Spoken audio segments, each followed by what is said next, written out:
Welcome to Chandra Max. This is honest Raj. நம்ம இந்த வீடியோவில் எஸ்எஸ்சி ஜிடி கான்ஸ்டபிள் ப்ரீவியஸ் கேட்கப்பட்ட history question and answer part 15 பார்க்க போறோம். ஸோ இப்போதான் இந்த வீடியோவை ஃபர்ஸ்ட் டைம் பார்க்குறீங்க அப்படின்னா, ஸோ இதுக்கு முன்னாடி நம்ம இந்த ஹிஸ்டரி பார்ட்ல 14 பார்ட் விட்டுருக்கோம். ஸோ அந்த 14 பார்ட்டையும் பார்த்துட்டு இந்த 15வது பார்ட்டை கண்டினியூ பண்ணுவோம். ஓகேவா? வித்வுட் எனி டிலே இந்த 15வது பார்ட்டோட ஃபர்ஸ்ட் கொஸ்டின் பார்த்தலாமா? First question, fast food is often packed with fat and dash. ஆக்சுவலா என்ன கேக்குறாங்க அப்படின்னா, துரித உணவு பெரும்பாலும் கொழுப்பு மற்றும் டேஸில் நிரம்பியுள்ளது, டேஸால் நிரம்பியுள்ளது அப்படின்னு சொல்லி கேட்டிருக்காங்க. அதுல கொழுப்பு மற்றும் வேற என்ன இருக்கும் அப்படின்னா எம்டி கேலரிஸ், எம்டி கேலரிஸ் அப்படின்னு சொல்லி சொல்லுவாங்க. இந்த காலியான அந்த கலோரிகள் தான் இந்த துரித உணவுல பெரும்பாலுமா இருக்கு. அப்போ துரித உணவுல பெரும்பாலுமா என்ன இருக்கு? கொழுப்பு மற்றும் இந்த காலி கலோரிகள், அதாவது இந்த வெற்று கலோரிகள் அதிகமா நிரம்பி இருக்கு. இத வெற்று கலோரிகள் அப்படின்னு சொல்லுவாங்க. ஓகேவா? சோ இத பத்தின இன்ஃபர்மேஷன் என்ன அப்படின்னா, உங்களுக்கு ஃப்ரீக்வெண்டா ஃபாஸ்ட் ஃபுட்டை பத்தி எக்ஸாம்ல கேட்கிற கொஸ்டின்ஸ் எல்லாம் நான் பின் பண்ணி எடுத்துட்டு வந்திருக்கேன். சோ உங்களுக்கு அதை சொல்றேன். இப்ப நம்ம ஃபாஸ்ட் ஃபுட் அப்படிங்கிறது ஏன் ஆரோக்கியத்திற்கு மிக மோசமா இருக்கு அப்படிங்கிற ஒரு கொஸ்டினும் கேட்டிருக்காங்க. ஏன் நம்ம உடம்புக்கு இந்த ஜங்க் ஃபுட் அப்படின்னு சொல்றோம்ல, இந்த ஃபாஸ்ட் ஃபுட் உடல் ஆரோக்கியத்திற்கு ரொம்ப மோசமா இருக்கு அப்படின்னா, ஸோ இது என்ன பண்ணுது? அதிக அளவு கொழுப்பு, ஸோ அதிக அளவு உப்பு பிளஸ் சர்க்கரையால், அதிக அளவு சர்க்கரையால் நிரம்பி இருக்கு இந்த ஃபாஸ்ட் ஃபுட். ஸோ அதனால இப்போ நம்ம அளவுக்கு அதிகமா கொழுப்பு, அளவுக்கு அதிகமா உப்பு பிளஸ் அளவுக்கு அதிகமான சர்க்கரை, ஸோ இதனால ஆனதுதான் இந்த ஃபாஸ்ட் ஃபுட் அப்படிங்கிறது. ஓகேவா? ஸோ இது எல்லாமே அளவுக்கு அதிகமாக இருக்கிறதுனால, அளவுக்கு அதிகமா அப்படின்னா நம்மளுடைய உடம்புக்கு தேவையானதை விட அதுல அதிகமா இருக்கு. நம்ம உடம்புக்கு ஒரு நாளைக்கு இவ்வளவுதான் தேவைன்னு சில வரையறை அளவு இருக்கும். ஸோ அதை விட அதிகமா இந்த ஃபாஸ்ட் ஃபுட்ல இருக்கிறதுனாலதான் இது உடலுக்கு தீங்கானதுன்னு சொல்றாங்க. ஓகேவா? ஸோ இது ஃபர்ஸ்ட் பாயிண்ட். செகண்ட் பாயிண்ட் என்ன அப்படின்னா, இந்த ஜங்க் ஃபுட் உணவுல என்னென்ன தீமைகள் இருக்கு அப்படின்னா, இந்த ஜங்க் ஃபுட்ல அதிகமா கொலஸ்ட்ரால் இருக்குவா. சோ அதனால இது என்ன பண்ணுது? உடம்புல தேவையற்ற கொழுப்புகளை அதிகமா உருவாக்கும். இதனால என்ன ஆகும்? உடம்பு அதிகமா வெயிட் போடும். சோ அதனால என்ன ஆகும் அப்படின்னா, சோ அதனால என்ன வரலாம்? இதய நோய் வரலாம். பல நோய்கள் இந்த ஃபாஸ்ட் ஃபுட்டால உருவாகிறதா ஒரு தகவல் இருக்கு. ஆக்சுவலா இந்த ஜங்க் ஃபுட் சொல்றோம், இந்த ஃபாஸ்ட் ஃபுட்ல எந்தெந்த உணவுகள்லாம் இந்த ஃபாஸ்ட் ஃபுட் கீழே வரும் அப்படின்னா, மீட், நம்ம கறி இறைச்சி சாப்பிடுறோம்ல, அந்த இறைச்சியில பிளஸ் பிஸ்கட், கேக்கு, கூல்ட்ரிங்க்ஸ் எல்லாம் குடிக்கிறோம்ல, அந்த குளிர்பானங்கள், அப்புறம் பர்கர் சாப்பிடுறது, பீஸா சாப்பிடுறது, ஸோ அது இல்லாம இந்த பேக்கேஜ் அப்படின்னு சொல்றோம்ல, அதாவது இந்த கவர் பண்ணி வருது இல்ல, பதப்படுத்தப்பட்ட உணவுகள் அப்படின்னு சொல்றோம்ல, இது எல்லாமே இந்த சிப்ஸ் பாக்கெட்ல இருந்து, ஸோ எதெல்லாம் உணவுகள்ல பதப்படுத்தப்பட்டு வருதோ அது எல்லாமே, ஸோ இது எல்லாமே தான் இந்த ஃபாஸ்ட் ஃபுட்டு கீழே வரும். ஓகேவா? அடுத்த கொஸ்டின் பார்க்கலாமா? So next second question, identify the general formula for alkenes. So என்ன சொல்றாங்கன்னா, அல்கீன்களுக்கான பொதுவான சூத்திரத்தை, ஓகேவா, அல்கீன்ஸ்க்கான ஜெனரல் ஃபார்முலாஸை சொல்லுங்க அப்படின்னு சொல்லி கேட்டிருக்காங்க. சோ அல்கீன்ஸ்க்கான ஜெனரல் ஃபார்முலா என்ன அப்படின்னா CnH2n. CnH2n அப்படிங்கிறது தான் அல்கீன்களுக்கான பொதுவான சூத்திரம். ஓகேவா? சோ இத பத்தின இன்ஃபர்மேஷன் என்ன அப்படின்னா, சோ ஹைட்ரஜன் ஆட்டம்ஸ் எவ்வளவு இருக்கணுமா? 2 இருக்கணுமா? ஓகேவா? என்ன இருக்கணும்? unsaturated hydrocarbons and the number of hydrogen atoms is twice that of carbon atoms, CnH2n. ஓகேவா? சோ இந்த அல்கீன்களுடைய பயன்பாடுகள் எது எது அப்படின்னு சொல்லி பார்க்கணும். அது உங்களுக்கு கேட்க வாய்ப்பு அதிகமா இருக்கு. இந்த அல்கீன்ஸை பயன்படுத்தி தான் வாளிகள், நிறைய கிண்ணம், அப்புறம் பையி, சோ இந்த மாதிரி எல்லாம் தயாரிக்கிறாங்க. இது மட்டும் இல்ல, இந்த பாலித்தீன் போன்ற அந்த பிளாஸ்டிக்ல தயாரிக்கிறதுக்கும் இந்த அல்கீன்கள் பயன்படுகிறது. ஓகேவா? சோ அது மட்டும் இல்லாம கார் பேட்டரிக்கான அந்த பெட்டி செய்யறாங்கல்ல, பாக்ஸ், இந்த பெட்டி மாதிரி இருக்குல்ல, அந்த பெட்டி செய்யறதும் இந்த அல்கீன்ல தான் செய்யறாங்க. அது மட்டும் இல்லாம ஃப்ரிட்ஜ்ல இருக்கிற நிறைய பார்ட்ஸ் இந்த அல்கீன்ஸ்களை பயன்படுத்தி தான் செய்யப்படுது. ஓகேவா?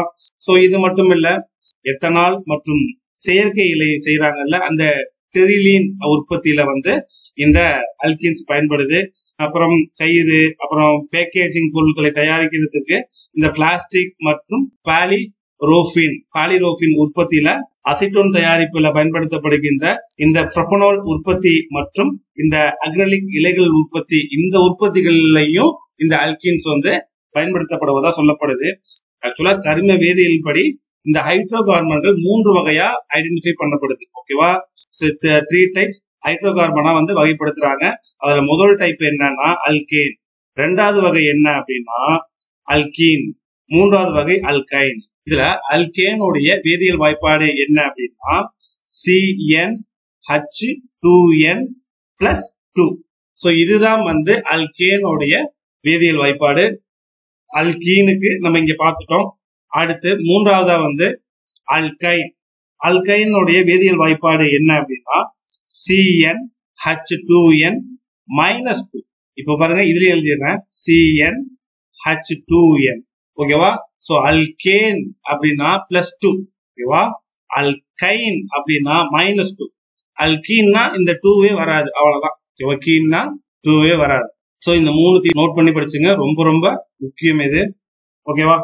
சோ ஆக்சுவலா வந்து இந்த அல்கேன் வந்து எங்கெல்லாம் பயன்படுது அப்படின்னா, இந்த அல்கேன் அப்படிங்கிறது வந்து வெப்பம் மற்றும் இந்த லைட், இந்த வெளிச்சத்தை உருவாக்குவதற்கு ஒரு முதன்மை எரிபொருளாக இந்த அல்கேன்ஸை பயன்படுத்துறாங்க. இது கரிம ரசாயனங்கள் அந்த தயாரிப்புல வந்து பெரும்பான்மையா பயன்படுத்தப்படுது. ஓகேவா? சோ அல்கீன்ஸ் நான் ஆல்ரெடி சொல்லிட்டேன். பாலித்தீன், பாலிவினைல் குளோரைட், அப்புறம் பாலிஸ்டீன் போன்ற பல படிகள் உற்பத்தியில வந்து இந்த அல்கீன்ஸ் வந்து பயன்படுத்தப்படுது.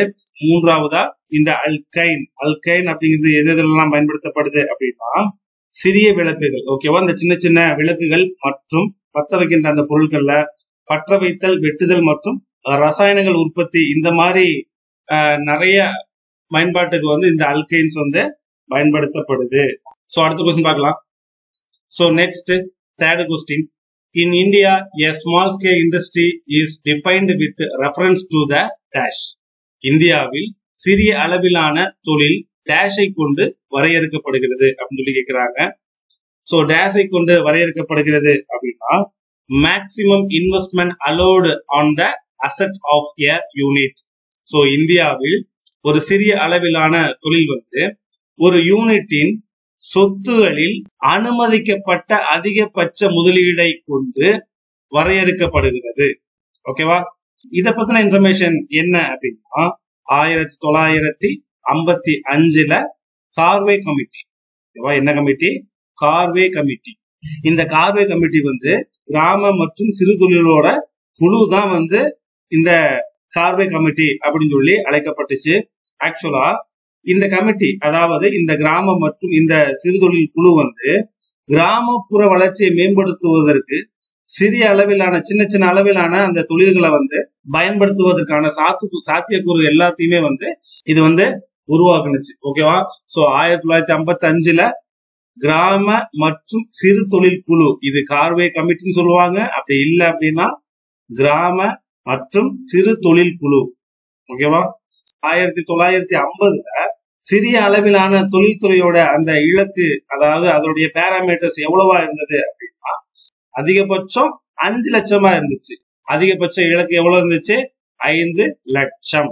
இந்த சிறிய தொழில்கள் வந்து அதாவது என்ன பண்ணாங்கன்னா பெரிய அளவிலான அந்த தொழில்களை விட அதிக உழைப்பை வந்து இந்த சிறிய அளவிலான தொழில்கள் வந்து அதிக அளவு உழைப்பை வந்து இதுல பயன்படுத்த வேண்டியது இருக்குதுன்னு நம்பினாங்க. அதனால உழைப்பை வந்து இதுல பயன்படுத்தப்படுறதுனால அதுல வந்து அதிக வேலைவாய்ப்பு உருவாகுது அப்படின்னு சொல்லி சொன்னாங்க.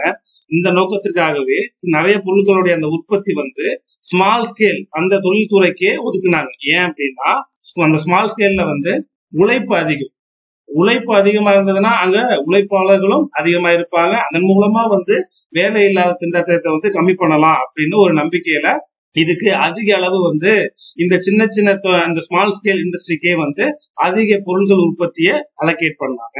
குறைந்த வட்டியில வந்து வங்கி கடன் பெற சலுகைகளும் வந்து இந்த ஸ்மால் ஸ்கேல் இண்டஸ்ட்ரிக்கு வந்து அதிகமா உண்டு. சோ சேவை நிறுவனங்கள் வந்து ஒரு 3 நிறுவனங்கள் இருக்கு. அதுல ஆலை மற்றும் எந்திரங்களின் முதலீடு எவ்வளவு இருக்கணும் அப்படிங்கிற ஒரு ரேஷியோ கொடுத்திருக்காங்க. அதுல உங்களுடைய அந்த நிறுவனங்கள்ல எவ்வளவு அளவுக்கு உபகரணங்கள் வாங்கணும் அப்படிங்கிற ஒரு அளவு கொடுத்திருக்காங்க. இப்போ குறு நிறுவனங்கள் வந்து ஆலை மற்றும் இந்த இயந்திரங்களின் முதலீட்டுல வந்து எவ்வளவு வந்து இன்வெஸ்ட்மெண்ட் பண்ணணும் அப்படின்னா 25 லட்சம் ரூபாய்க்கு மேல இன்வெஸ்ட்மெண்ட் பண்ணலாம். ஓகேவா?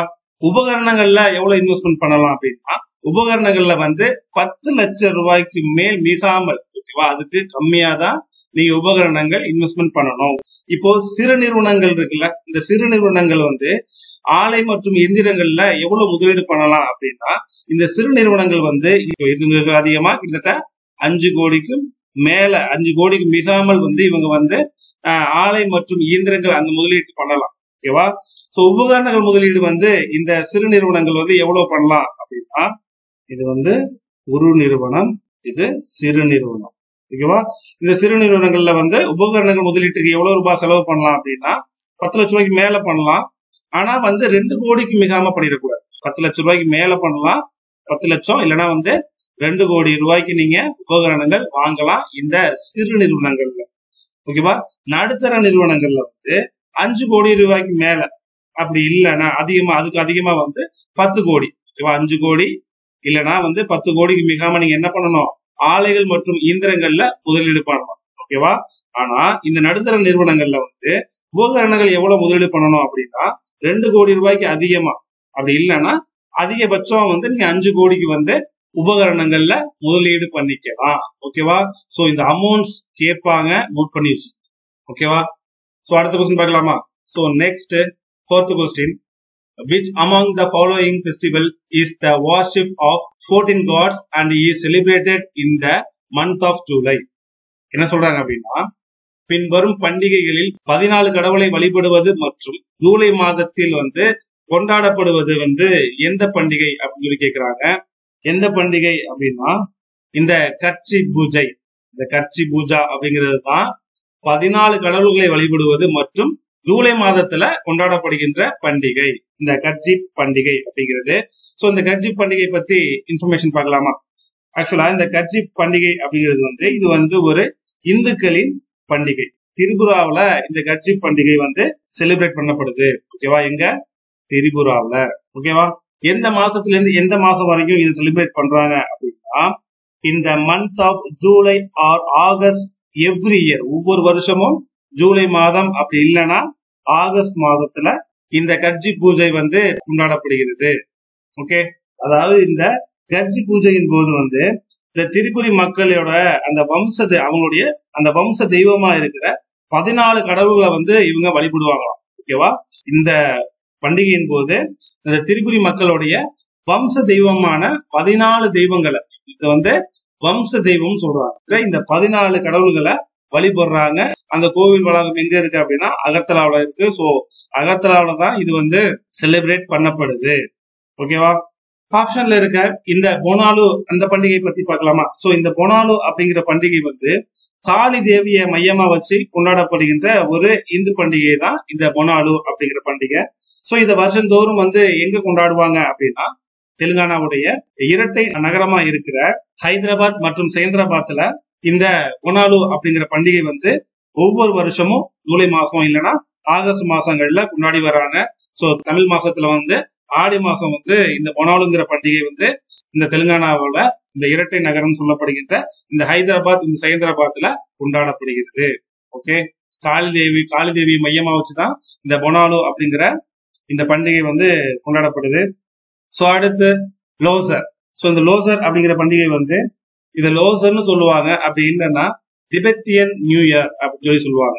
திபெத்தியன் நியூ இயர் சொல்லுவாங்க. இந்த பெஸ்டிவல் வந்து திபெத், பூட்டான், நேபாள் அதுவும் இல்லாம நம்ம இந்தியாவிலுமே இந்த லோசர் அப்படிங்கிற பண்டிகை வந்து கொண்டாடப்படுகிறது. சோ இது வந்து நேபாள்ல எப்படி அழைப்பாங்க அப்படின்னா லோசார் அப்படின்னு சொல்லி இருப்பாங்க. LHOSAR அப்படின்னு சொல்லிட்டு நேபாள் பகுதிகளெல்லாம் இத இப்படிதான் அழைப்பாங்க. ஓகேவா? சோ ஆப்ஷன்ல இருக்கிற திரிபுரேஸ்வரி அப்படிங்கிறது என்ன அப்படின்னா இந்த திரிபுரேஸ்வரி அப்படிங்கிறது வந்து ஒரு இந்து கோயில் தான். இது வந்து திரிபுர சுந்தரி அப்படிங்கிற ஒரு அம்மனுடைய கோயில் தான் இது. இது எங்க இருக்கு அப்படின்னா இது வந்து மிகவும் பழமையான நகரமான உதய்பூர்ல இது இருக்குது. இது எங்க இருக்கு? இந்த உதய்பூர்ல தான் இந்த திரிபுரேஸ்வரி அப்படிங்கிற டெம்பிள் இருக்கு. சோ அடுத்த क्वेश्चन பார்க்கலாமா? So next Fifth question. When was the initial fundamental duties added to the Constitution of India? இந்திய அரசியலமைப்பில் வந்து ஆரம்பத்தில் 10 அடிப்படை கடமைகள் எப்போது சேர்க்கப்பட்டுச்சு அப்படின்னு சொல்லி கேக்குறாங்க. சோ அடிப்படை கடமைகள்ல தொடங்கும் போது வந்து 10 அடிப்படை கடமைகள் தான் இருந்துச்சு. ஓகேவா? சோ அதுக்கப்புறம் இப்போ எத்தனை அடிப்படை கடமைகள் இருக்கு அப்படின்னா 11 அடிப்படை கடமைகள் இருக்கு. 11 அடிப்படை கடமைகள் இருக்கு. Fundamental duties. ஓகேவா? சோ ஆரம்பத்துல தொடங்கப்படும் போது இந்த 10 அடிப்படை கடமைகள் வந்து இந்த இந்திய அரசியலமைப்புல சேர்க்கப்பட்டது எந்த வருஷத்துன்னு கேக்குறாங்க. எந்த வருஷத்துல இதை சேர்த்திருப்பாங்க அப்படின்னா 1976 தான் இந்திய அரசியலமைப்புல இந்த ஃபண்டமெண்டல் டியூட்டிஸ சேர்த்திருப்பாங்க. அப்போ சேர்க்கப்படும் போது 10 அடிப்படை கடமைகள் மட்டும்தான் இருந்துச்சு. ஓகேவா? சோ இந்த ஃபண்டமெண்டல் டியூட்டிஸ் வந்து எந்த கமிட்டினால தொடங்கப்பட்டிருக்கும் அப்படின்னா ஸ்வரன் சிங் கமிட்டி. சோ இந்த கமிட்டியின் பரிந்துரையின்படி தான் வந்து இந்த அடிப்படை கடமைகள் வந்து கொண்டு வரப்பட்டுச்சு. சோ ஸ்வரன் சிங் கமிட்டின்னு சொல்லிட்டேன். எத்தனையாவது சீர்திருத்தம், எத்தனையாவது அமெண்ட்மெண்ட பயன்படுத்தி இந்த ஃபண்டமெண்டல் டியூட்டிஸ் சேர்த்திருப்பாங்க அப்படின்னா 42வது சீர்திருத்தம். ஓகேவா? சோ இந்த பாயிண்ட்ஸ் எல்லாம் நோட் பண்ணிக்கங்க, ரொம்ப ரொம்ப முக்கியம். சோ அடுத்த கொஸ்டின் பார்க்கலாமா? So next 6th question. Which schedule of the Constitution of India deals with union, state and concurrent list?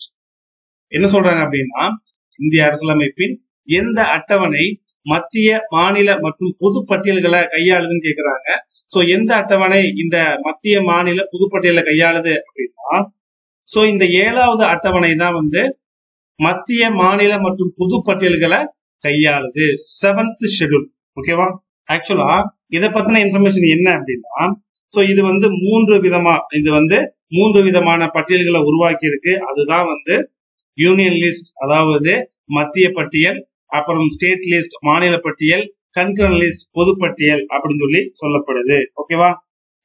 இதுதான் வந்து அந்த 3 வகையான லிஸ்ட். சோ இது ரொம்ப ரொம்ப முக்கியம், நோட் பண்ணிக்கங்க. சோ யூனியன் லிஸ்ட்ல வந்து எவ்வளவு சப்ஜெக்ட்ஸ் இருக்கு, யூனியன் லிஸ்ட்ல எவ்வளவு இருக்கு அதிகாரங்கள் வந்து அதிகாரங்களும் உரிமைகளும் அவர்களுக்கு எவ்வளவு இருக்குது அப்படின்னா யூனியன் லிஸ்ட்ல வந்து ஸ்டார்டிங்ல ஒரிஜினலி வந்து 97 இருந்துச்சு. ஆனா இப்போ வந்து 100 இருக்குது. ஒரிஜினலி வந்து 97 இருந்துச்சு, ஆனா இப்போ 100 சப்ஜெக்ட்ஸ் இருக்குது. ஓகேவா? ஸ்டேட் லிஸ்டுக்கு எவ்வளவு அதிகாரங்களும் அவர்களுக்கு எவ்வளவு வந்து செயல்பாடுகள் இருக்கு அப்படின்னா ஸ்டேட் லிஸ்ட் வந்து 61 சப்ஜெக்ட்ஸ் வந்து முன்னாடி இருந்துச்சு. முன்னாடி எவ்வளவு இருந்துச்சு? 61 சப்ஜெக்ட்ஸ் இருந்துச்சு. ஆனா இப்போ 66 சப்ஜெக்ட்ஸ் இருக்கு. இப்போ எவ்வளவு சப்ஜெக்ட் இருக்கு? 66 சப்ஜெக்ட் இருக்கு. சோ இதுல இப்ப கரண்ட்ல இருக்கிறதும் ப்ரீவியஸ் எவ்வளவு இருந்துச்சு அப்படிங்கறதையும் ஞாபகம் வச்சுக்கோங்க. இப்ப வந்து மாநில பட்டியல் வந்து 61 வகையான அந்த அதிகாரங்களை வச்சிருக்குது. ஓகேவா? சோ அடுத்து இந்த கன்கரண்ட் லிஸ்ட், அதாவது இந்த பொதுப்பட்டியல் அப்படின்னு சொல்றோம்ல, இது எவ்வளவு சப்ஜெக்ட வச்சிருக்கு அப்படின்னா சோ இது வந்து 52 சப்ஜெக்ட்ஸ் வச்சிருக்கு. ஓகேவா? இதெல்லாம் வந்து எந்தெந்த டிபார்ட்மெண்ட்ஸ் எல்லாம் வந்து இந்த யூனியன் லிஸ்ட் கீழே வரும் அப்படின்னா சோ இந்த யூனியன் லிஸ்ட் கீழே வந்து டிஃபென்ஸ் வரும், ஆர்மி வரும், இன்டர்நேஷனல் ரிலேஷன்ஸ் எல்லாம் வரும், அதாவது வெளிநாட்டுடைய அந்த உறவுகள் எல்லாம் வரும். அப்புறம் இந்த துறைமுகங்கள்லாம் வந்து இந்த யூனியன் லிஸ்ட்ல வர்றதுதான். ரயில்வேஸ், ஹைவேஸ், அப்புறம் இந்த கம்யூனிகேஷன் நெட்வொர்க், இது எல்லாமே வந்து யூனியன் லிஸ்ட் கீழே வரக்கூடிய சப்ஜெக்ட்ஸ். ஓகேவா? ஸ்டேட்டுக்கு இந்த ஸ்டேட் லிஸ்டுக்கு கீழே என்னென்ன சப்ஜெக்ட்ஸ் எல்லாம் வருது அப்படின்னா public order, police department, public health and sanitation. ஓகேவா? சோ மக்களுடைய பொது சுகாதாரம் அப்படிங்கிறது வந்து மாநில அரசு கீழே தான் வருது. இந்த மருத்துவமனைகள் பிளஸ் அதை சார்ந்து இருக்கிற அந்த செயல்பாடும் வந்து இந்த மாநில அரசு கீழே தான் வருது. இது மட்டும் இல்லாம பெட்டிங் அண்ட் கேம்பிளிங் இது தொடர்பாகவும் வந்து நடவடிக்கை எடுப்பதற்கோ அதுல வந்து விதிமுறைகளை உருவாக்குவதற்கோ அந்த மாநில அரசுக்கு உரிமை இருக்கு. சோ இதெல்லாம் வந்து ஸ்டேட் லிஸ்ட் கீழே வருது. ஓகேவா? ரெண்டுத்துக்கும் காமனா இருக்கிற பொதுப்பட்டியல்ல என்னென்ன சப்ஜெக்ட்ஸ் எல்லாம் வருது அப்படின்னா இந்த பொதுப்பட்டியலுக்கு கீழே வந்து எஜுகேஷன் வருது, அப்புறம் காடுகள் அதாவது ஃபாரஸ்ட் எல்லாம் வருது, அப்புறம் ட்ரேட் யூனியன்ஸ், மேரேஜ், அடாப்ஷன் இது எல்லாமே வந்து கண்ட்ரோல் லிஸ்டுக்கு கீழே தான் வருது. ஓகேவா? சோ நெக்ஸ்ட் क्वेश्चन பார்க்கலாம். So next 7th question. India lies in which part of Asia? So ஆசியாவுல வந்து எந்த பகுதியில் இந்தியா உள்ளது அப்படின்னு சொல்லி கேக்குறாங்க. சோ ஆசியாவுல எந்த பகுதியில இந்தியா இருக்கு அப்படின்னா ஓகேவா ஆசியாவுல சவுத் ஏசியா பகுதியில தான் வந்து இந்த இந்தியா இருக்கு. சோ இந்தியா வந்து இந்த தெற்காசியாவில இருக்கிற மிகப்பெரிய நாடுகள்ல ஒரு நாடு தான் நம்மளுடைய இந்திய நாடு. சோ இது வந்து பரப்பளவுல வந்து உலகின் 7வது பெரிய நாடு. ஓகேவா, பரப்புல வந்து உலகின் 7வது பெரிய நாடு. ஓகேவா. சோ நம்ம இந்திய நாட்டுல வந்து பல்வேறு மாநிலமும் பல்வேறு வகையான மொழிகள் பேசக்கூடிய மக்களும் பல்வேறு நாகரிகம் பிளஸ் பல்வேறு கலாச்சாரங்கள் பின்பற்றப்படுறதுனால நம்ம இந்தியாவில வந்து தேசிய மொழி அப்படிங்கிற ஒரு லாங்குவேஜ் இல்ல. ஓகேவா, தேசிய மொழின்னு சொல்ற மாதிரி ஒரு லாங்குவேஜ் அதனால இல்ல. ஏன்னா இங்க பலதரப்பட்ட மக்கள் வாழ்றாங்க. அதனால இந்தியாவுக்குன்னு ஒரு தனிப்பட்ட லாங்குவேஜ் கிடையாது. No national language in India. இந்தியாவில நேஷனல் லாங்குவேஜ்னு ஒன்னும் இல்ல. ஓகேவா. சோ நம்ம இந்தியாவோட வந்து வேற என்னென்ன நாடுகள்லாம் நம்மளுடைய எல்லையை பகிர்ந்துக்குதுன்னு கேட்பாங்க. சோ இது அடிக்கடி கேட்கக்கூடிய ஒரு கொஸ்டின். சோ இது படிச்சே ஆகும். ஓகேவா. சோ இந்தியாவுடைய எல்லையை பகிர்ந்து கொள்ளுகின்ற அந்த நாடுகள் எது எது, அதோட எண்ணிக்கை என்ன அப்படின்னு கேட்பாங்க. சோ கண்டிப்பா நோட் பண்ணிக்கங்க.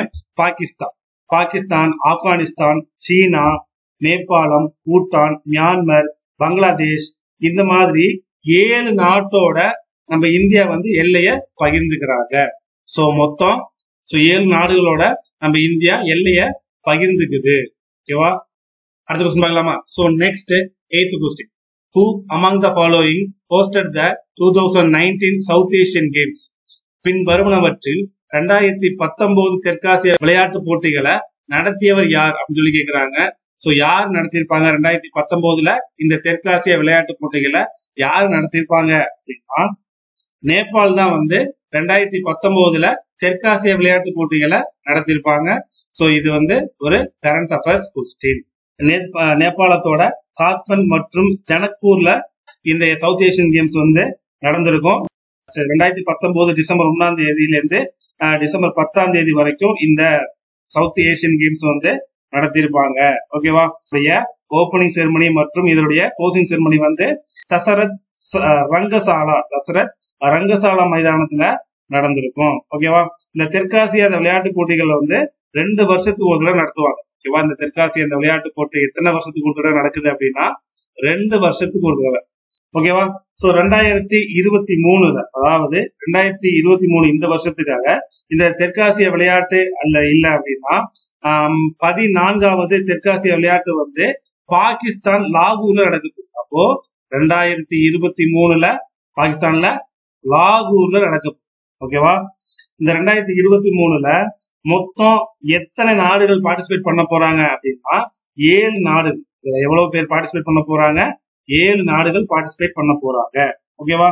தெற்காசிய ஒலிம்பிக் கவுன்சிலோடைய தலைமையகம் எங்க இருக்கு அப்படின்னா பாகிஸ்தான்ல இருக்க இந்த இஸ்லாமாபாத்ல இருக்கு. சோ தெற்காசிய ஒலிம்பிக் கவுன்சில் வந்து எங்க இருக்கு? பாகிஸ்தான்ல இருக்க இஸ்லாமாபாத்ல இருக்கு. ஓகேவா. சோ இந்த வருஷத்துக்கான இன்ஃபர்மேஷன் நோட் பண்ணிக்கங்க, ரொம்ப ரொம்ப முக்கியம். சோ அடுத்த கொஸ்டின் பார்க்கலாமா. So next 9th question. What is power the most visible from energy which is often identified with progress in modern civilization commonly called? என்ன சொல்றாங்க அப்படின்னா நவீன நாகரிகத்தின் முன்னேற்றத்துடன் அடிக்கடி அடையாளம் காணப்படும் ஆற்றலின் மிகவும் புலப்படும் வடிவமான எனர்ஜி, அதாவது இந்த சக்தி என்றால் என்ன அப்படின்னு சொல்லி கேட்கிறாங்க. சோ இது பொதுவாக எப்படி அழைக்கப்படுகிறது அப்படின்னு சொல்லி கேட்கிறாங்க. இது பொதுவாக எப்படி அழைக்கப்படுகிறது அப்படின்னு சொல்லி கேட்கிறாங்க. சோ எப்படி அழைக்கப்படுது அப்படின்னா மின்சாரம் அப்படின்னு சொல்லி அழைக்கப்படுது. ஓகேவா. நவீன நாகரிகத்தின் முன்னேற்றத்துடன் அடிக்கடி அடையாளம் காணப்படும் ஆற்றல் எது அப்படின்னா அது மின்சார ஆற்றல். அதாவது இந்த எலக்ட்ரிசிட்டி எனர்ஜி தான் வந்து நவீன நாகரிகத்தின் முன்னேற்றத்துடன் அடிக்கடி அடையாளம் காணப்படுகின்ற ஒரு ஆற்றல். ஓகேவா. நவீனமயமாக்குறதுல வந்து மிக முக்கிய பங்கு வகிக்குது. ஓகேவா. இப்ப இருக்கிற இந்த ஆடம்பர இந்த லைஃப்ல வந்து மின்சாரத்தோட இந்த மின்சார ஆற்றலோடைய தேவை வந்து அதிகமா இருக்கு. அதனாலதான் நம்ம பெட்ரோல் டீசல் இந்த வண்டிகள் எல்லாம் கூட நம்ம இப்போ எலக்ட்ரிசிட்டி வண்டியா மாத்திக்கிட்டு இருக்கோம். காரணம் என்ன? இந்த மின்சார இந்த வண்டிக்கு வந்து நம்ம மாறிக்கிட்டு இருக்கோம். சோ நிறைய இடத்துல இப்போ இந்த மின்சாரத்தோட பயன்பாட்டுல தான் வந்திருக்கு. ஏன்னா மின்சாரம் வந்து நிறைய விதத்துல இருந்து நம்மளால எடுக்க முடியும். ஓகேவா. காற்று ஆற்றல், அணு ஆற்றல், அப்புறம் வெப்ப ஆற்றல், இந்த 3 ஆற்றல்களை மூலியமா பயன்படுத்தி நம்ம மின்சாரம் எடுத்து பயன்படுத்த முடியும். சோ அதனால இது வந்து ரினியூவபிள் எனர்ஜி. ஓகேவா.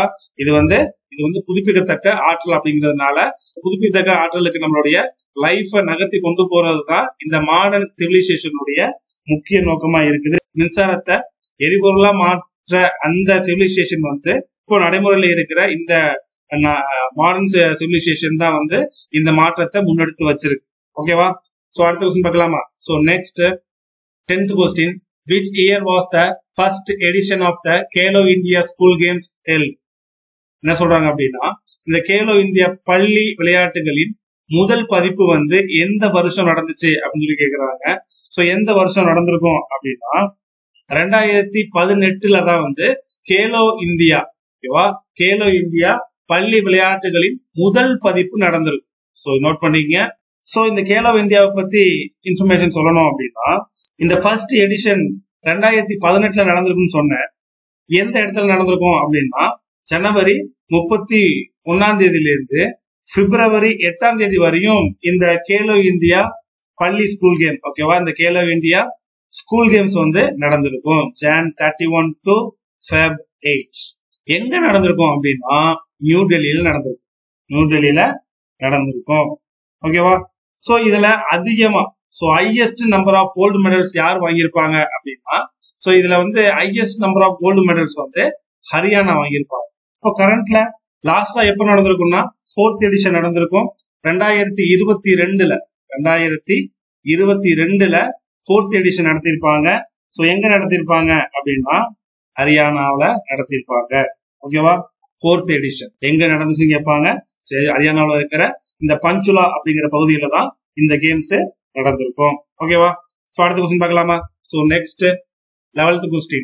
A cooperative bank in India is registered under the State Dash Act. என்ன சொல்றாங்க அப்படின்னா, இந்தியாவுல ஒரு கூட்டுறவு வங்கி மாநிலங்கள் டேஷ் சட்டத்தின் கீழ் பதிவு செய்யப்பட்டுள்ளது. ஓகேவா? சோ இந்த கூட்டுறவு வங்கி அப்படிங்கிறது மாநிலத்துடைய டேஷ் சட்டத்தின் கீழே வந்து பதிவு செய்யப்படுது அப்படின்னு சொல்லி கேக்குறாங்க. சோ எந்த சட்டத்தின் படி அப்படின்னா கோஆபரேட்டிவ் சொசைட்டிஸ். ஓகேவா? சோ இந்த சட்டத்தின் மூலமா தான், அதாவது இந்த இந்தியாவுல வந்து இந்த கூட்டுறவு வங்கி அப்படிங்கிறது மாநிலங்களுடைய கூட்டுறவு சங்கத்தின் சட்டத்தின்படி கோஆபரேட்டிவ் சொசைட்டி ஆக்ட் அப்படின்னு சொல்லப்படுகிறது. சோ இந்த ஆக்டின் கீழே தான் வந்து இந்த கூட்டுறவு வங்கி வந்து மாநிலங்கள்ல பதிவு செய்யப்பட்டிருக்கு. ஓகேவா? சோ இத பத்தின இன்ஃபர்மேஷன் என்ன அப்படின்னா, சோ ஆக்சுவலா இந்தியாவுல வந்து இருக்கிற வங்கிகள்ல 2 வகையா இந்தியாவுல இருக்கிற வங்கிகளை பிரிக்கலாம். ஒன்னு வந்து வணிக வங்கி, இன்னொன்னு வந்து கூட்டுறவு வங்கி. ஒன்னு வந்து வணிக வங்கி, இன்னொன்னு வந்து கூட்டுறவு வங்கி அப்படின்னு சொல்லி வகைப்படுத்தலாம். சோ அடுத்த கொஸ்டின் பார்க்கலாமா? So next 12th question. A telecommunication industry includes satellites, closed computer networks and dash. என்ன சொல்றாங்க அப்படின்னா, தொலைத்தொடர்பு துறையில செயற்கைக்கோள்கள், மூடிய கணினி நெட்வொர்க்குகள் மற்றும் டேஷ் ஆகியவை அடங்கும் அப்படின்னு சொல்லி கேட்டிருக்காங்க. எது அப்படின்னா வயர்லெஸ் நெட்வொர்க்ஸ், அதாவது தொலைத்தொடர்பு துறையில செயற்கைக்கோள்கள் மற்றும் மூடிய கணினி நெட்வொர்க்குகள், அது இல்லாம இந்த வயர்லெஸ் நெட்வொர்க்குகள், இது எல்லாமே அடங்கும். ஓகேவா? தொலைத்தொடர்பு துறையில வந்து செயற்கைக்கோள், மூடிய கணினி நெட்வொர்க்குகள் பிளஸ் அது இல்லாம இந்த வயர்லெஸ் நெட்வொர்க்குகளும் அடங்கும். இதெல்லாம் அடங்கும் கேட்டிருக்காங்க.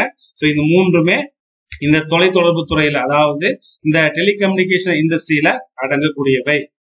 சோ இத பத்தின இன்ஃபர்மேஷன் என்ன அப்படின்னா, எந்தெந்த டிபார்ட்மெண்ட்ஸ் எல்லாம் நம்ம இது கீழே சொல்றோம், அந்த தொலைத்தொடர்புன்னு சொல்றோம் அப்படின்னா, இப்போ ரேடியோ, ஓகேவா, ரேடியோ இருக்குது, அதாவது வானொலி, தந்தி, அப்புறம் தொலைபேசி, டிவி, இது மட்டும் இல்லாம கணினி வலையமைப்பு, நம்ம செல்லுலாம் பாக்குறோம்ல, சோ அந்த நெட்வொர்க் சிஸ்டம், அந்த நெட்வொர்க் சிஸ்டம், இது எல்லாமே வந்து இந்த டெலிகம்யூனிகேஷனுக்கு கீழே தான் வரும். ஓகேவா? சோ இதை கொடுத்துட்டு தான் கேட்பாங்க இது கீழே வருது அப்படின்னு தான். ஓகேவா?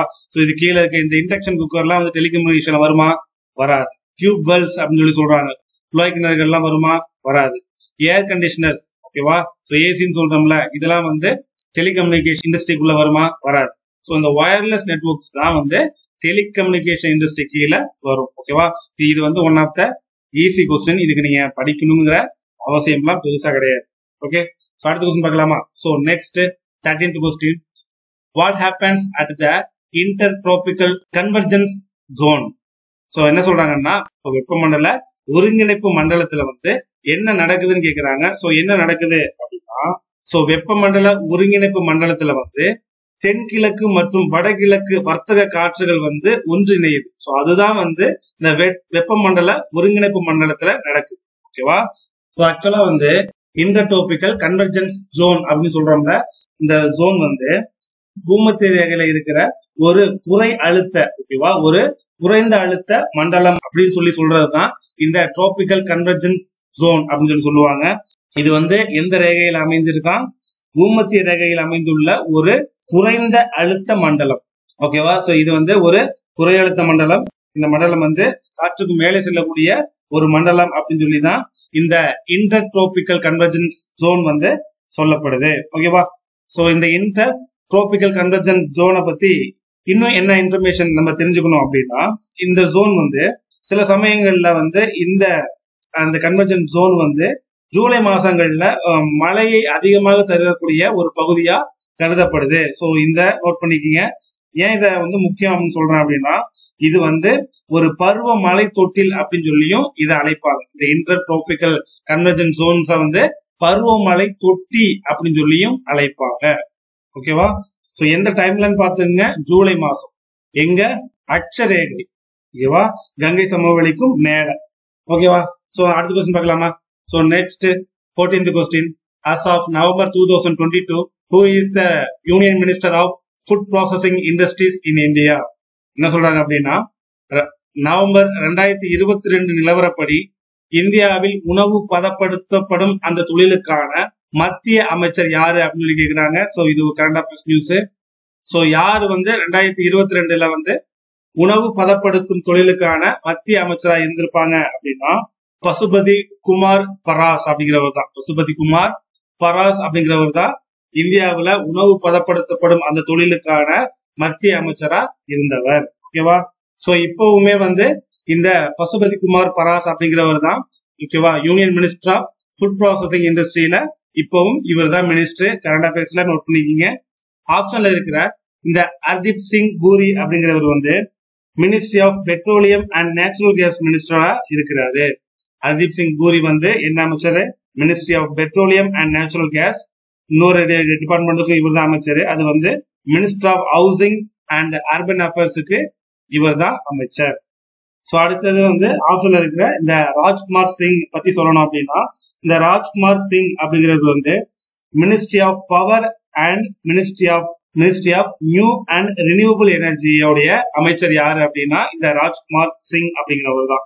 Ministry of power and ministry of new renewable எனர்ஜியோடைய மினிஸ்டர் வந்து இவர் தான். ஓகேவா? சோ அடுத்த கொஸ்டின் பார்க்கலாமா? So next 15th question. Changlo tribal dance is performed by the Chang tribe of Dash.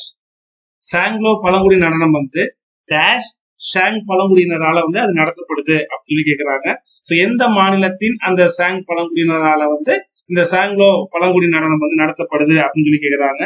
So எந்த மாநிலத்தின் சாங் பழங்குடியினர் அப்படின்னா, சோ நாகாலாந்து மாநிலத்தின் பழங்குடியினரால நடத்தப்படுகின்றது தான் இந்த சாங்லோ பழங்குடி நடனம், அதாவது இந்த சாங்லோ ட்ரைபல் டான்ஸ் அப்படின்னு சொல்லி சொல்லுவாங்க. ஓகேவா? சோ இதை பத்தின இன்ஃபர்மேஷன் என்ன அப்படின்னா, சோ இந்த சாங்லோ பழங்குடி நடனம் வந்து போர் எதிரிகளை போர்க்களத்துல வென்றதை குறிக்கும் விதமா கொண்டாடப்படுவது தான் இந்த சாங்லோ பழங்குடி நடனம். ஓகேவா? இந்த டான்ஸ் ஃபார்மோட முக்கியத்துவம் தெரிஞ்சுக்குங்க. போர்க்களத்தில் எதிரிகளை வென்றதை கொண்டாடும் விதமாக நான் ஆடுவதுதான் இந்த நடனம். ஓகேவா? சோ இதே மாதிரி செராவ் அப்படின்னு சொல்லி சொல்லுவாங்க. சோ செராவ் அப்படிங்கிறது வந்து மிசோரத்துல இருக்கிற ஒரு பாரம்பரிய நடனம். சோ இந்த செராவ் அப்படிங்கிறத மூங்கில் நடனம் அப்படின்னு சொல்லி சொல்லுவாங்க. சோ இதை வந்து எப்படி சொல்லுவாங்க? மூங்கில் நடனம் அப்படின்னு சொல்லி சொல்லுவாங்க. ஓகேவா? சோ இதே மாதிரி போர்ட்டல் அப்படின்னு ஒரு நடனம் இருக்கு. இந்த நடனம் வந்து எந்த மாநிலத்துல ஃபேமஸான ஒரு நடன வடிவம் அப்படின்னா, அசாம் மாநிலத்துல.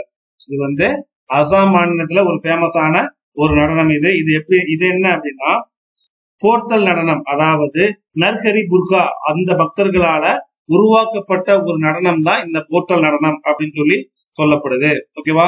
சோ இதெல்லாம் நோட் பண்ணிக்கீங்க. ரொம்ப ரேரா கேட்கக்கூடிய டான்ஸ் ஃபார்ம்ல இதெல்லாம் முக்கியம். ஓகேவா?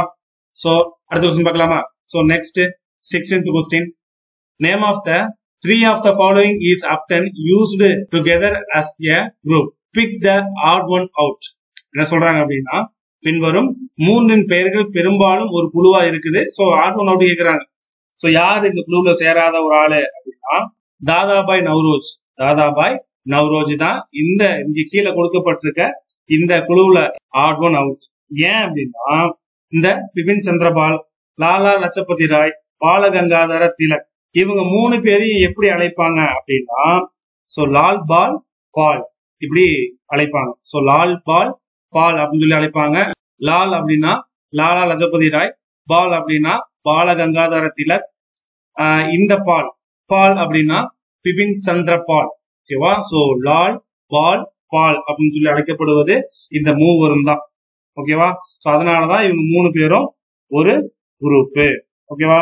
சோ இந்த 3 பேரும் அதாவது லாலா லஜபதி ராய், பாலகங்காதர திலக் பிளஸ் பிபின் சந்திரபால் இந்த 3 பேருமே தீவிரவாத தேசியவாதிகளா இருந்திருக்காங்க. சோ தீவிரவாத அந்த குழுவோட தலைவர்களா இருந்திருக்கிறாங்க.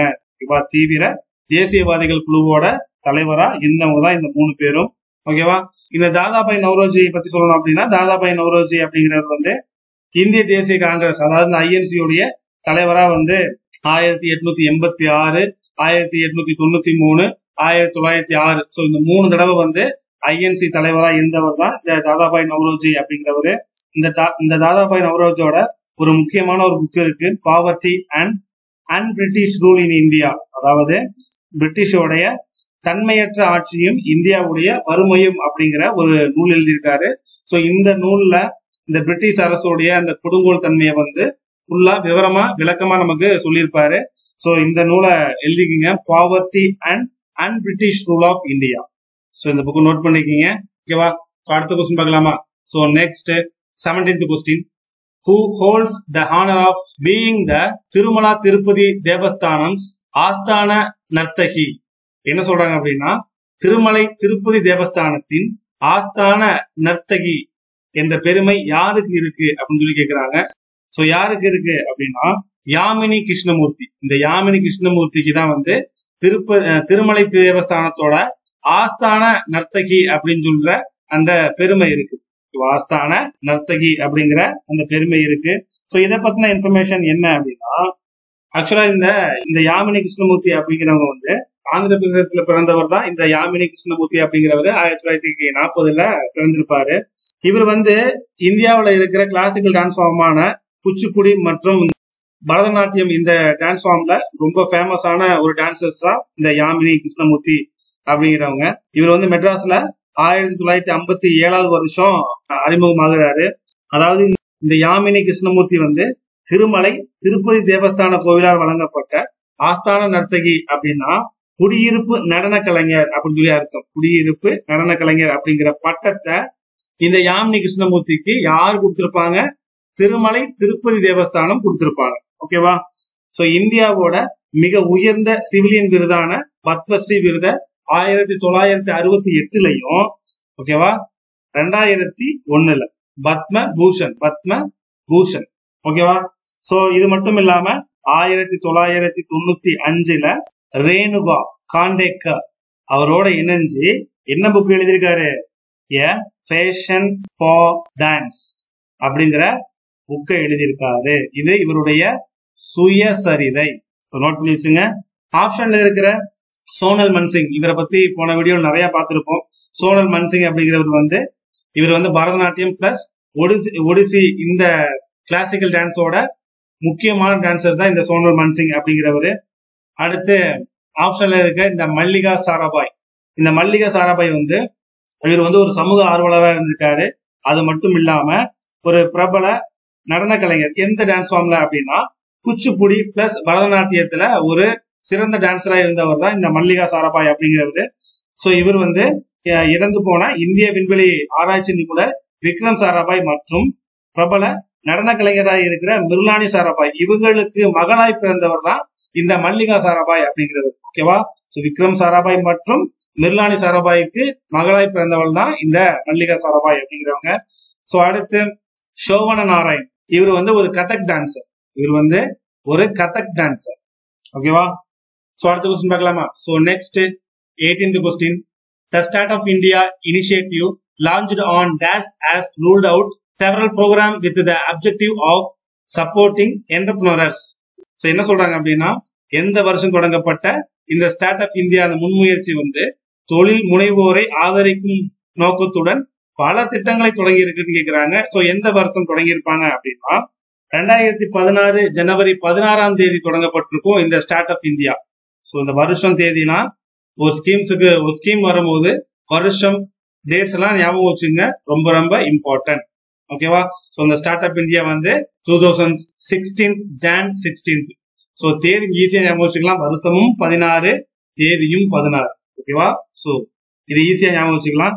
சோ இதை பத்தின இன்ஃபர்மேஷன் என்ன அப்படின்னா, அதாவது இந்த ஸ்டார்ட் அப் இந்தியா வந்து தொழில் முனைவோரை என்கரேஜ் பண்றதும், அவங்களுக்கு தேவையான வேலை வாய்ப்பு சுற்றுச்சூழலை அமைக்கிறதும், வேலை தேடுபவர்கள் எண்ணிக்கையை வந்து கணிசமா வந்து குறைக்கிறதும் தான் இவங்களுடைய முக்கிய நோக்கம். அதுக்காக நிறைய ஆப்ஸ் கிரியேட் பண்றது, வேலை தேடுறதுக்குன்னு இப்ப நிறைய ஆப்ஸ் வந்துருச்சுன்னா அது மாதிரி நிறைய வலைதளங்களை உருவாக்குறது. சோ வேலையை வந்து ஈஸியா அணுகிறது மாதிரி, வேற ஸ்டேட்ல ஏதாவது வேலை இருந்தா கூட நம்ம ஈஸியா அதுக்கு வந்து அப்ளை பண்ற விதத்தையும் உருவாக்குறது தான் இந்த ஸ்டார்ட் அப் இந்தியாவுடைய முக்கிய நோக்கமா இருந்திருக்கு.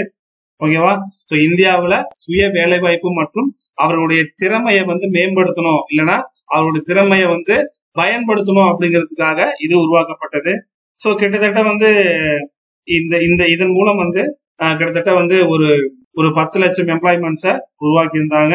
இதோடைய முக்கிய நோக்கமே நாட்டுல வேலையின்மை அந்த விகிதத்தை குறைக்கணும் அப்படிங்கிறது தான் இதோடைய முக்கிய நோக்கமா இருந்துச்சு. சோ அடுத்த கொஸ்டின் பார்க்கலாமா? So next 19th question. Chaudhry Ajit Singh, who passed away in 2021, was the founder of which of the following parties? என்ன சொல்றாங்க அப்படின்னா, 2021 காலமான 2001 இறந்து போன இந்த சௌத்ரி அஜித் சிங் அப்படிங்கிறவரு எந்த கட்சியோடைய நிறுவனர் அப்படின்னு சொல்லி கேட்கிறாங்க. எந்த கட்சியின் நிறுவனர் அப்படின்னு சொல்லி கேட்கிறாங்க. சோ எந்த கட்சியின் நிறுவனரா இருந்திருப்பாரு அப்படின்னா, ராஷ்டிரிய லோக்தால் அந்த பார்ட்டியோட கட்சியின் தலைவர் தான் வந்து இந்த சௌத்ரி அஜித் சிங் அப்படிங்கிறவரு. சோ இது வந்து ஒரு கரண்ட் அஃபேர்ஸ் நியூஸ் மட்டும் இல்ல, இது வந்து ஒரு ஸ்டாட்டிக் ஜிகேவும் கூட. ஓகேவா? சோ இந்தியாவுல இருக்கிற இம்பார்ட்டன்ட் கட்சியோடைய ஃபவுண்டர்ஸ் படிச்சு வச்சிருக்கீங்க, இது ரொம்ப ரொம்ப முக்கியம். ஓகேவா? சோ இவர் வந்து உத்தரப்பிரதேச மாநிலத்துல மேற்கு பகுதியில வந்து ஒரு அங்கீகரிக்கப்பட்ட அரசியல் கட்சியா இருந்த இந்த ராஷ்டிரிய லோக் தளத்துடைய நிறுவனரும் பிளஸ் அதனுடைய தலைவருமா இருந்திருக்கிறாரு இந்த சௌத்ரி அஜித் சிங் அப்படிங்கிறவரு.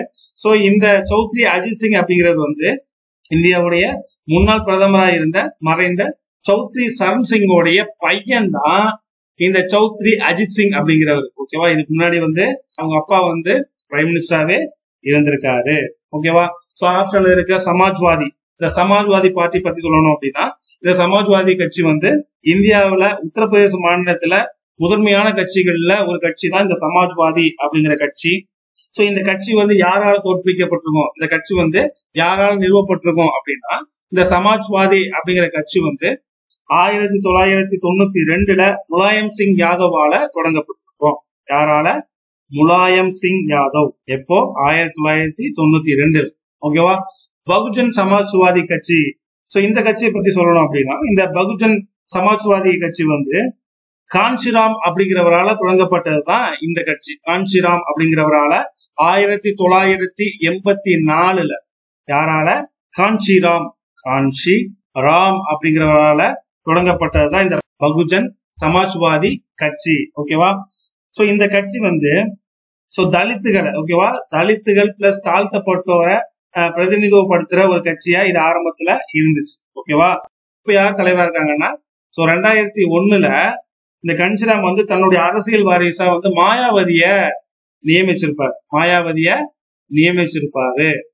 2001 இருந்து. ஓகேவா? சோ ஆப்ஷன்ல இருக்க இந்த இந்திய கம்யூனிஸ்ட் கட்சி பத்தி சொல்லணும் அப்படின்னா, சோ இந்த கட்சி வந்து ஒரு பொது உடைமை கட்சி. அதாவது 1925 டிசம்பர் 26 அதாவது சுதந்திரத்துக்கு முன்னாடியே 1925 தொடங்கப்பட்ட கட்சியா இது சொல்லப்படுது. இந்த இந்திய கம்யூனிஸ்ட் கட்சிங்கிறது ஒரு பழமையான இந்திய கட்சி. ஓகேவா? சோ இப்போ டி ராஜா அப்படிங்கிறவர் தான் இதுல ஜெனரல் செக்ரட்டரியா இருக்காரு. நேஷனல் செக்ரட்டரி யாரு அப்படின்னா அதுல் குமார் அஜைன் அப்படிங்கிறவர் தான் இதுல நேஷனல் செக்ரட்டரி. ஓகேவா? சோ அடுத்த கொஸ்டின் பார்க்கலாமா? So next 20th question. Ashwagosha, who composed Buddhacharita, lived in the court of Dash. புத்தச்சரிதை இயற்றிய அஸ்வகோஷா வந்து யாருடைய அரசவையில வாழ்ந்தார் அப்படின்னு சொல்லி கேட்கிறாங்க. யாருடைய அரசவையில வாழ்ந்திருப்பாரு அப்படின்னா இந்த கனிஷ்கர் அரசவையில வாழ்ந்தவர் தான் இந்த அஸ்வகோஷா அப்படிங்கிறவர். ஓகேவா, இந்த அஸ்வகோஷா இயற்றியதுதான் இந்த புத்தச்சரிதை அப்படிங்கிறது. இதை நோட் பண்ணிக்கீங்க. பழைய புக்ஸ் அண்ட் ஆத்தர்ஸ் கேட்கும் போது இது ரொம்ப ரொம்ப முக்கியம். ஓகேவா, சோ இதை பத்தின இன்ஃபர்மேஷன் என்ன அப்படின்னா இந்த அஸ்வகோஷாவை பத்தி சில இன்ஃபர்மேஷன் சொல்றேன், நோட் பண்ணிக்கீங்க. இந்த அஸ்வகோஷர் வந்து 5ஆம் நூற்றாண்டுல வாழ்ந்த ஒரு கவிஞர். இவர் வந்து 5ஆம் நூற்றாண்டுல வாழ்ந்த ஒரு கவிஞர். இந்த அஸ்வகோஷா அப்படிங்கிறவர் வந்து காளிதாசருக்கு மற்றும் இந்த சமஸ்கிருத நாடக தந்தையான பாசாவிற்கு முன்னாடி, இவர்களுக்கெல்லாம் முன்னாடி இருந்த காளிதாசர் பிளஸ் சமஸ்கிருத நாடக தந்தையான பாசாவிற்கு முன்னாடி இவர் இந்தியாவில இருந்த மிகச்சிறந்த கவிஞர்கள்ல ஒருத்தரா கருதப்பட்டிருக்காரு. ஓகேவா, சோ சமஸ்கிருத நாடக தந்தை யாருன்னு கேட்பாங்க, நோட் பண்ணி. ஓகேவா, இவங்கெல்லாம் வந்து 5ஆம் நூற்றாண்டை சேர்ந்தவர்கள். 5ஆம் நூற்றாண்டுக்கு முன்னாடி இருந்த கவிஞர் தான், ஒரு கவிஞர் தான் வந்து இந்த அஸ்வகோஷர் அப்படிங்கிறவரு.